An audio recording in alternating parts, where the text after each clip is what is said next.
5 divers are exploring a mysterious karst cave in Guangxi. In order to chase a rare cavefish, 2 of the team members detached from the guideline without authorization. Due to the murky water, the 2 got separated and accidentally swam into 2 different air pockets. To survive, one of them had to pee on the mud to keep himself warm.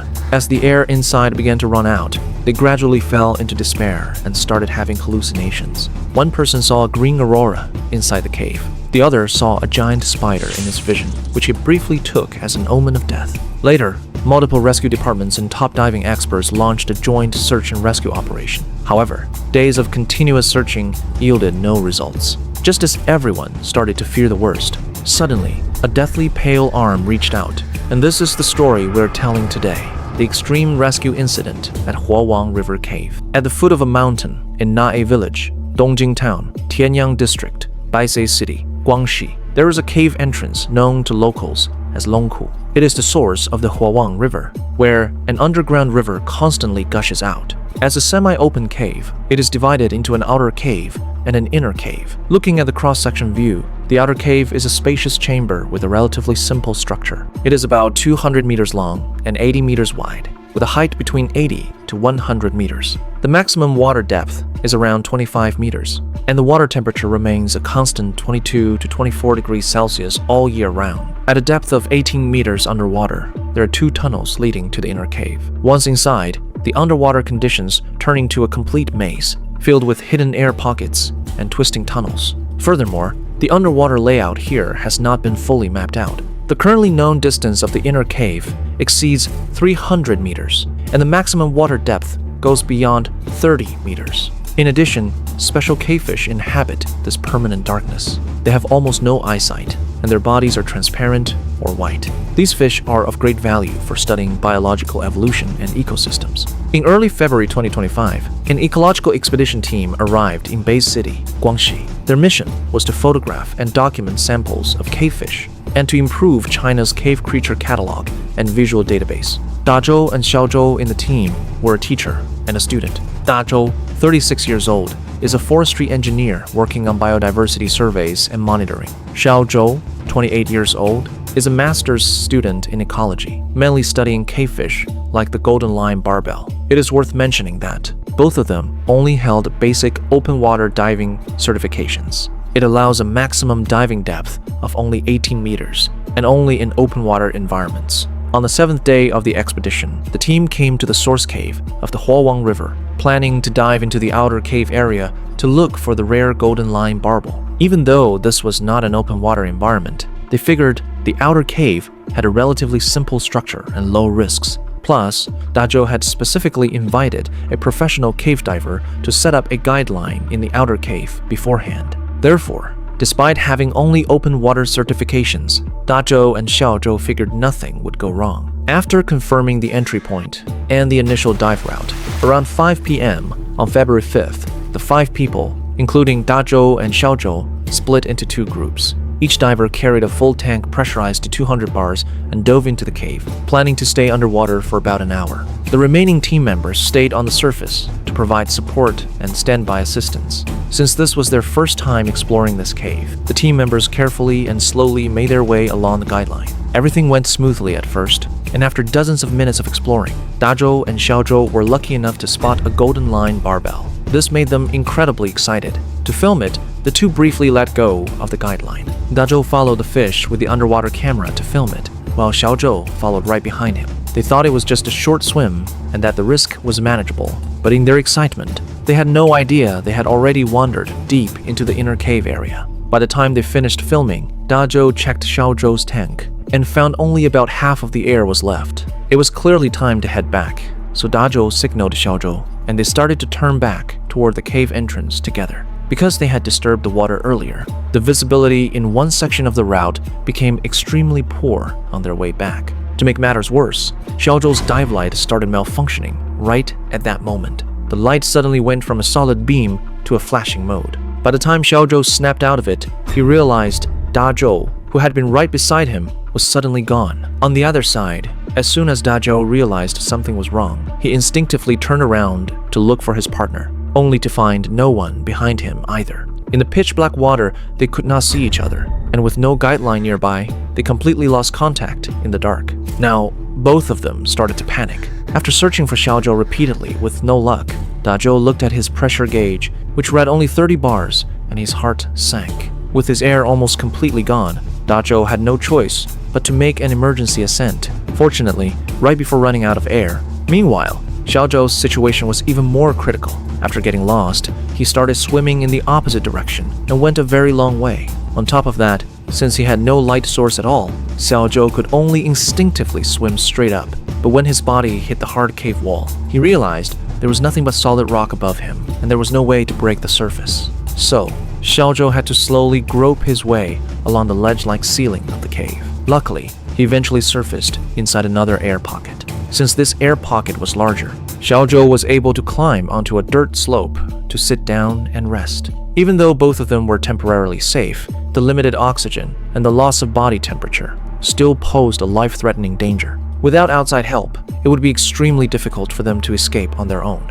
On the surface, the other three teammates had already returned to the cave entrance long ago, but there was still no sign of Dazhou and Xiaozhou coming up. Sensing something was wrong, the teammates paddled a boat inside to check on them. Because the boat could only go as far as the end of the outer cave and could not enter the inner cave at all, the teammates could only shout their names out loud and tap on the cave walls with flashlights. Just as they got no response and were about to paddle away, a sound, like a scuba tank tapping on the rock, suddenly came from the cave wall. It turned out that Dazhou, who was closer to the entrance, had heard the noise, so he struck his tank against a wall to send a signal. This gave the teammates a small sigh of relief. Being able to transmit sound proved that at least they were still alive. At the same time, two other teammates quickly geared up, trying to dive into the inner cave to start a search. The two swam more than 300 meters into the inner cave, but due to the complex environment inside, they still could not find the missing pair. In fact, Xiaozhou had actually seen dive lights shining from underwater during this time. He immediately jumped back into the water and splashed the surface frantically, and even threw his dead camera down into the water to try and get their attention. But with a distance of over 10 meters between them and visibility at only 3 to 4 meters,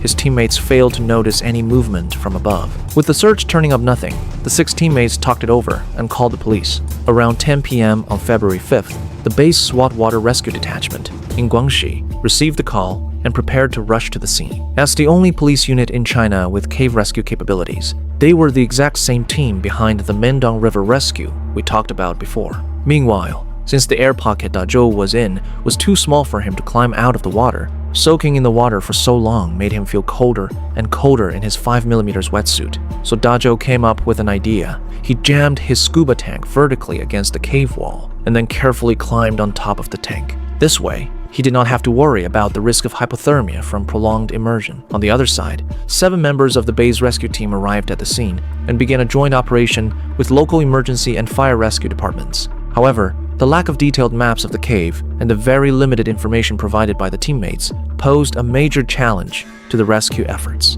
But time was ticking. At 1 a.m. on February 6, leaving one member on shore for support, the base rescue detachment split into 3 groups to take turns searching underwater. As they entered the inner cave, they laid down guidelines while checking every air pocket along the way. Since the trapped divers were still alive, the only possible place they could be was in an air pocket. According to team member Shushide's memory, the visibility in the inner cave was extremely poor back then. They could only search 3 to 4 meters per minute at most. Not until around 3 a.m., a rhythmic tapping sound caught the rescuers' attention. Though the sound was faint, it was clearly a distress signal from a trapped diver. The clock ticked to 4:30 a.m., and the rescue team commenced their third dive. After searching several air pockets one after another and descending to a depth of about 15 meters, the team suddenly heard a much clearer sound of a tank being tapped. The teammates signaled each other and quickly swam upward. Finally, they found Dazhou at a spot about 300 meters from the cave entrance.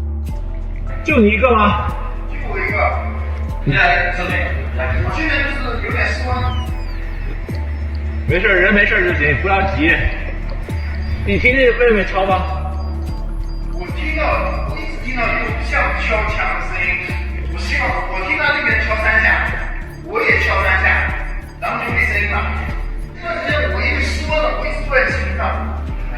哎，感谢你们，我本来还以为要在这骗你。After finding Dazhou, 2 divers stayed behind to keep him company, while another member swam back to the outer cave. He returned again after grabbing a full scuba tank, food, and other supplies from the boat. Under the escort of the rescuers, Dazhou was finally brought out safely. By this time, Dazhou was shivering all over and completely exhausted. Yet, the very first thing he did upon reaching the shore was drop to his knees and beg the rescuers to save his student, Xiaozhou, no matter what. The rescue team was quite optimistic about it at first, but little did they know, Xiaozhou was going through his absolute darkest hours at that very moment. That night, following the failure of his flashlight, Xiaozhou's dive computer died completely as well. This meant he had not only lost all sources of light, but also any concept of time. Even though it had been less than 2 days since he went missing, he felt like 4 or 5 days had already passed. Thinking that no one had come to save him for so long, Xiaozhou began to wonder if he had been abandoned. Under prolonged extreme stress, he no longer felt hunger and even started having severe hallucinations. Suddenly, a massive spider appeared on the right side of his vision, staring dead at him, and the bizarrely shaped rocks behind him kept shifting and morphing. He found there was absolutely no way to escape these visions, because whether his eyes were open or closed, that giant spider just wouldn't disappear. This sent Xiaozhou into a panic, and his body began to shake violently, making him think for a moment that it was a sign of oncoming death. He had no choice but to bury his face in the mud, leaving only his nostrils and mouth out to breathe. Without knowing how much time had passed, Xiaozhou fell asleep. Although the spider was gone when he woke up again, the crushing sense of dread still weighed heavily on his chest. During this period, he almost gave up, thinking about climbing to the highest point of the air pocket and jumping headfirst to end it all. But in the end, sanity won out, because he started calling out for his parents and shouting the names of all his friends. As he called out, he tried desperately to picture their faces and remember the most unforgettable moments he shared with them. Yelling and reminiscing like this actually brought him some peace of mind. Furthermore, when he went down to get a drink of water after waking up one time, he accidentally noticed that the water level inside the cave seemed to have dropped. Xiaozhou guessed that the rescuers outside must be pumping out water to save him,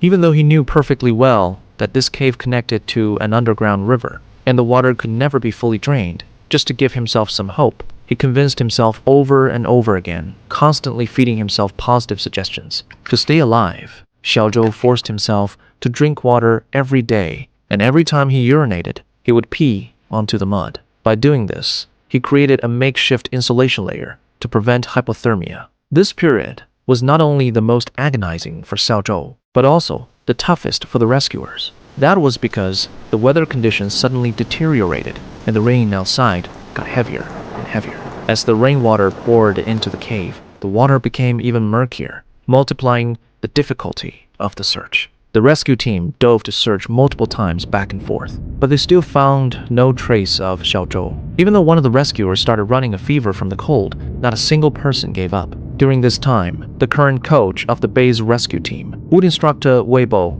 also rushed to the scene to join the search. But after the 6th, the 7th, and the 8th, nearly 3 days had slipped away, and the rescue team had already searched more than 10 air pockets of all sizes. Yet they still came up empty-handed. Everyone could not help but feel uncertain about whether they could actually find Xiaozhou. Not until around 6 p.m. on the afternoon of the 8th, team members Xu Shide and Wu Xinghao started their 9th search. This time, they entered a passage that had been left unexplored before. Just as team member Wu Xinghao shone his light upward, suddenly, a deathly pale arm reached out. The rescuers' hearts skipped a beat, thinking the worst had happened, until they noticed the arm began to wave. Only then did the rescue team realize they had finally found Xiaozhou. 啊，不要急，好吧？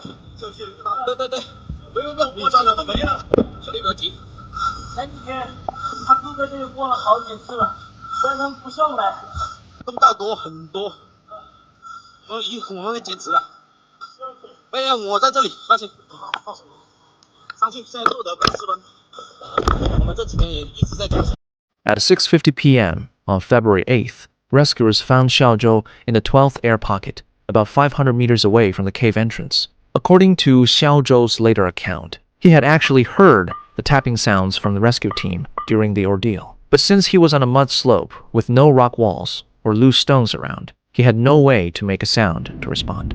Not until he saw the light shining up from below this time. And to prevent the rescue team from missing him again, Xiaozhou quickly jumped into the water, using every ounce of his strength to reach his hand out, finally reuniting with the rescue team. However, how to bring Xiaozhou out safely next was also a significant challenge. His condition at the time was even worse than anyone had imagined. Staying in that damp place for so long had caused the skin on his hands and feet to rot, and Xiaozhou's diving certification was only for 18 meters, but the depth they had to swim through on the way back was 28 meters. If Xiaozhou panicked and struggled, it would jeopardize not only his own life, but also the lives of others. After discussing the rescue plan, the team decided that Wu Xinghao would bring the trapped diver out. Before setting off, Wu Xinghao repeatedly told Xiaozhou over and over again to never let go. After calming Xiaozhou down, the team members escorted him and began their journey back to the exit. The water was pitch black at the time, leaving them completely blind and deaf,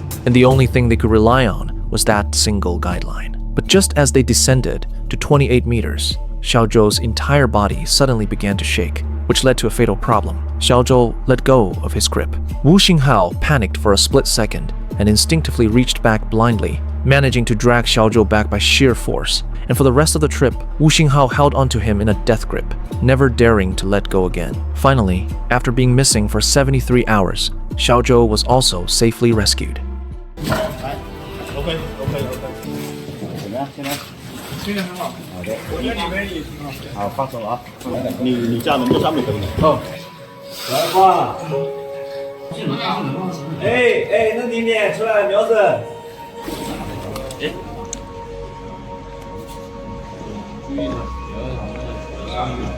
是。对，批给他，批给他，批给他，批给他。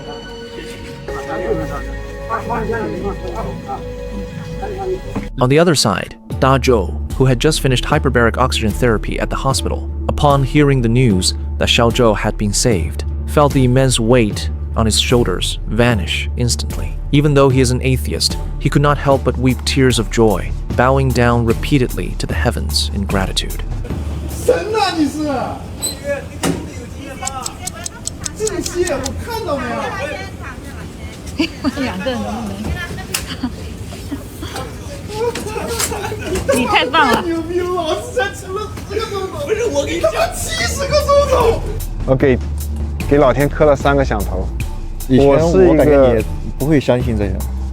对，我不相信这个，但是我还是感谢那个时候，还是想到感谢老天，感谢周家列祖列宗，然后就是，其实我应该更感谢党，感谢国家。反正那个时候真的是想把所有能谢的人都给他谢一拳，不然的话，我可能会觉得自己一辈子都会觉得自己是一个杀人犯，一辈子都生活在这个阴影里头，永远走不出去的。我从那一刻开始，我的这个生命才真正的获得了重生。